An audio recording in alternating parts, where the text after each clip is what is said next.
with M&A being such an important part of our strategy over the last 10 years, talk about your personal philosophy around M&A activity. What boxes have to be checked before you're interested in buying a business? It's almost no different than when you're hiring people either, right? We're just looking for really good people, as Matt Dunn and Matt Gerson, who kind of do all the legwork on that stuff for us. It's got to be a business that we feel would be better because it's owned by Jencap. It's got to be a business that we add something to it, that it's going to grow because Jencap owns it.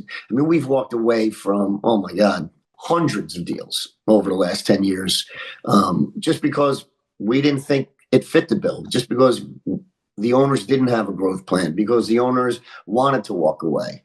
And when we were much smaller, things like that were scary, right? We needed to know that we had somebody that was invested in the business, wanted to grow the business, had a plan for growth. And if it was a program business, it had to be a little bit probably more diverse than just a single program with a single carrier, right? I don't think our investors early on wanted to get involved with something that could go to zero. In the private equity world, zero is a really bad number.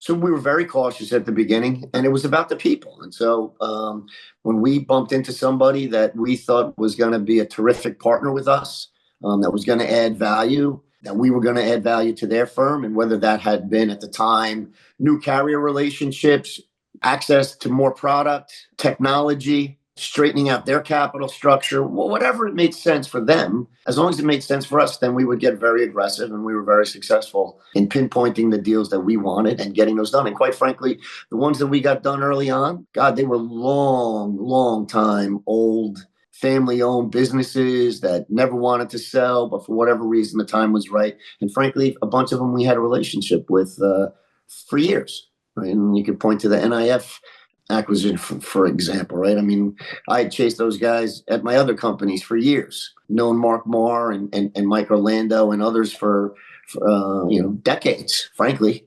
And so when the time was right, and luckily the time was right for them and the time was right for us, we were able to come together, and that's been a fantastic acquisition for us.